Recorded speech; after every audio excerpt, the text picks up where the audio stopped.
नमस्कार दर्शकों, कैसे हैं आप। आने वाली 13 जुलाई को बुधवार के दिन पूर्णिमा पड़ रही है। इसको हम गुरु पूर्णिमा भी कहते हैं। और इस बार इस खास इसलिए है कि पंच महायोग का अद्भुत संयोग भी बन रहा है, क्योंकि 5 मुख्य ग्रह अपने अपने राशि में बैठे हुए हैं, जैसे सूर्य, बृहस्पति, बुध, शुक्र और शनि। सूर्य जो कि आर्थिक संपन्नता और तेज के देवता हैं, इसका भी हमको लाभ मिलेगा। बुध जो कि बुद्धि के देवता हैं, इसका हमको बुद्धि के रूप में लाभ मिलेगा। शुक्र जो कि दैत्य के देवता हैं, खुशियों के देवता हैं, खूबसूरती के देवता हैं और लग्जरी के देवता हैं, इसका भी हमको लाभ मिलेगा। और शनि जो कि न्याय के देवता हैं, न्याय प्रिय हैं, इसका भी हमको लाभ मिलेगा। और बृहस्पति तो भाई वो तो हैं ही देवताओं के गुरु, कहते हैं ना जिसका बृहस्पति अच्छा उसका सब कुछ अच्छा। तो जब बृहस्पति, शुक्र, बुध और शनि और सूर्य अपने अपने घर में बैठे हैं और पूर्णिमा का दिन भी है, तो है ना बड़ा अद्भुत संयोग। तो क्यों ना इस अद्भुत संयोग का लाभ उठा लिया जाए, क्योंकि पूर्णिमा के दिन वैसे भी चांद अपना पूरी ताकत और एनर्जी पृथ्वी को देता है। हाँ, मैं एक चीज़ और आपको बता दूं यहाँ कि पूर्णिमा के ऊपर में मैं एक खास वीडियो लेकर आने वाली हूँ कि पूर्णिमा के दिन जो हम ये उपाय करते हैं, इनका हमारे जीवन में क्या महत्व है और क्यों करते हैं, आपने कभी सोचा है? तो इस पर एक मैं बहुत अच्छा वीडियो आपके लिए लेकर आऊँगी। इसकी एक कथा है पौराणिक, वो पौराणिक कथा एक साइंटिफिक रीजन के साथ जुड़ी हुई है, जो साबित करती है कि जो कथा है उसका साइंस से कितना बड़ा मतलब कहते हैं ना कि कितना गहरा संबंध है और कैसे ये असर करती है हमारी ज़िंदगी में। तो ये वीडियो मैं लेकर आऊँगी, इसके लिए आप मेरे इस चैनल को सब्सक्राइब कीजिए। तो आज हम करते हैं पूर्णिमा के ऊपर पंच महायोग का अद्भुत संयोग की बात। अब पंच महायोग के अद्भुत संयोग का फ़ायदा हमको कैसे मिलेगा? ऐसे मिलेगा जैसे मान लीजिए हम ही अपने घर से बाहर कहीं जाते हैं, तो हम जब लौट के घर अपने वापस आते हैं तो कितना खुश महसूस करते हैं। कहते हैं ना अपने घर आ गए, भाई आराम तो अपने घर ही मिलता है, ऐसे बोलते हैं ना हम लोग। तो इसी तरह से ये जब सारे ग्रह ब्रह्मांड का चक्कर लगा के अपने घर में आएंगे तो ये भी बहुत खुश होंगे। और जब कोई भी व्यक्ति खुश होता है तो उसकी एनर्जी दुगनी बढ़ जाती है। आप खुद ये चीज़ महसूस करते होंगे कि जब आप खुश होते हैं तो आपकी एनर्जी बढ़ जाती है, आपके काम करने की शक्ति बढ़ जाती है। इसी तरह ये ग्रह हैं, इनकी एनर्जी भी बढ़ जाएगी, इनकी काम करने की शक्ति बढ़ जाएगी। और जब ये हमको कुछ देंगे तो जब इनकी एनर्जी बढ़ जाएगी तो वही एनर्जी तो हमको मिलेगी। जैसे हम कोई उपाय करेंगे और ये खुश हैं तो जाके सीधा कनेक्ट होगा उनसे और वो अपनी पॉजिटिव एनर्जी हमको देंगे, तो इसका लाभ हमको मिलेगा। तो इस पंच महायोग पर आप कुछ उपायों को करके, कुछ अद्भुत उपायों को करके, सरल से उपाय मैं आपको बताऊंगी, उनको करके फ़ायदा उठाइए।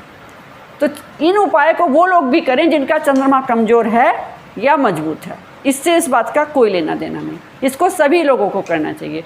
जो हम रसोई में मसाले यूज करते हैं ना, जैसे लौंग है, दालचीनी है, इलायची है, बड़ी इलायची है, जो भी मसाले होते हैं ये एक औषधि का ही तो रूप होते हैं। अगर हम इनको सीमित मात्रा में खाते हैं तो औषधि है, ज़्यादा खाएंगे तभी तो एसिडिटी बनती है, तो हैं तो ये औषधि।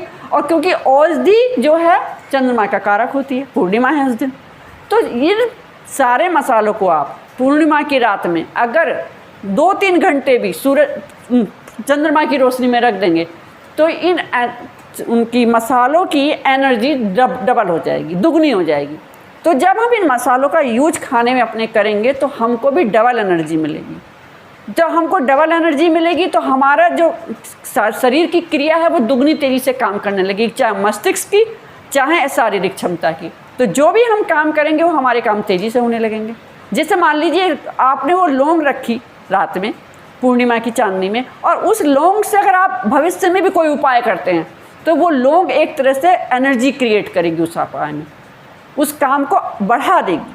तो इसलिए इन मसालों का आप ज़रूर यूज कीजिएगा। एक उपाय आप और ज़रूर कीजिएगा कि पूर्णिमा के दिन सफ़ेद कपड़े पहन लीजिएगा और सफ़ेद आसन पे बैठ जाइएगा और अपने सामने चांदी की कटोरी है तो बहुत अच्छी बात है, नहीं है तो कोई बात नहीं, स्टील की कटोरी में आप दूध रख लीजिए। या चलिए दूध भी नहीं है, इत्तेफाक से आपके घर उस दिन दूध नहीं आया, तो आप कोई चांदी का जैसे पायल है, बिछिया, अक्सर महिलाओं के पास इतनी चीज़ें तो होती हैं, उनको रख लीजिए अपने सामने। और जितना आपसे हो सके या तो ओम सोमाय नमः या ओम चंद्राय नमः का जाप कीजिए। और हाँ, क्योंकि उस दिन गुरु पूर्णिमा भी है, तो कोशिश कीजिएगा कि अपनी माता का आशीर्वाद ज़रूर लीजिएगा, क्योंकि माता आपकी सबसे पहली गुरु होती है। और कहते हैं ना कि अगर जिसकी माता खुश, उसका चंद्रमा खुश हो जाता है। तो ये उपाय हर सबको करना है, ये किसी पर्टिकुलर की व्यक्ति की बात नहीं कर रही हूँ मैं, सबको ये उपाय करना है। अब चलते हैं उनकी ओर कि जिनका चंद्रमा कमज़ोर होता है, तो इस गुरु पूर्णिमा पर वो क्या उपाय करें। तो पहले तो आप ये जान लीजिए कि आपका चंद्रमा कमज़ोर है भी कि नहीं, पहले तो ये जानना होगा ना आपको। तो कमज़ोर चंद्रमा के लक्षण क्या होते हैं? कमज़ोर चंद्रमा का लक्षण होता है, पहला तो ये होता है कि उस व्यक्ति को हमेशा सर्दी जुकाम बना रहता है। दूसरा, उसके फेफड़े कमज़ोर होते हैं, उसको श्वसन संबंधी बीमारी होती है। तीसरा उसके जो दूध वाले जानवर, जैसे किसी ने दूध के जानवर पाल रखे हैं, उनकी ऐसे में मृत्यु होने लगती है।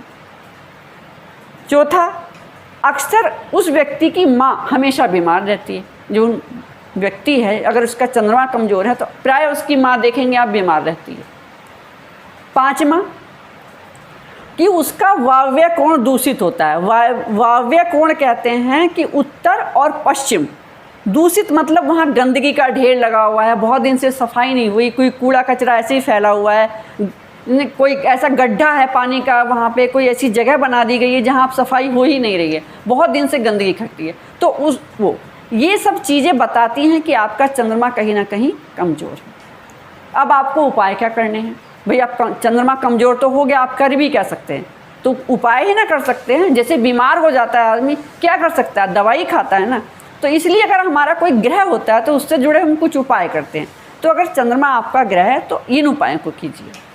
पहला उपाय आप कीजिए कि हर पूर्णिमा के दिन, जो मैंने पहले अभी सबको बताया था, कि चंद्रमा की रोशनी में बैठ के जितना आपसे हो सके चंद्रमा का या ओम सोमाय नमः का जप कीजिए। चाहे तो ओम सोमाय नमः, चाहे तो ओम चंद्राय नमः।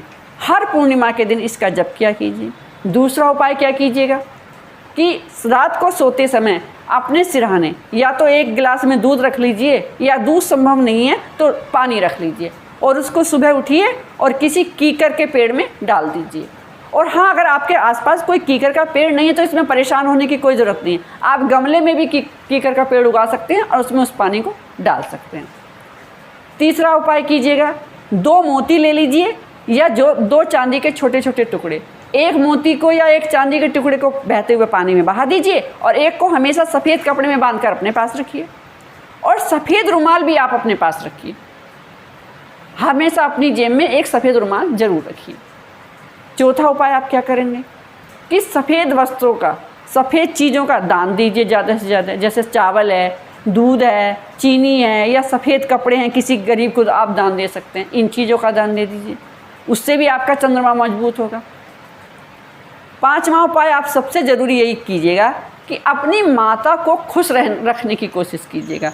रोज़ सुबह उठ के अपने माँ के पैर छू लीजिएगा। अब मैं आपसे यहाँ ये कहूँगी कि पाँव तो आपने अपनी माँ के छू लिए, लेकिन दिन भर उसको ऐसे काम किए कि वो परेशान रही। अब बहुत से लोग ये कहते हैं कि माँ तो आशीर्वाद देती ही है। माँ को क्या?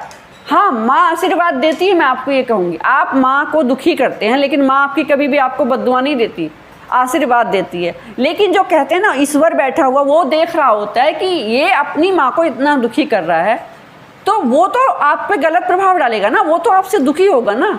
तो जब वो आपसे दुखी होगा तो जाहिर सी बात है, जब भगवान आपसे, कहते हैं ना, जिससे भगवान नाराज़ हो जाते हैं उससे सब कोई नाराज़ हो जाता है। तो इसलिए अपनी माँ को खुश रखने की कोशिश कीजिए और ये सारे उपाय कीजिए, और पूर्णिमा पर इस पंच महायोग का अद्भुत संयोग का लाभ उठाइए। नमस्कार।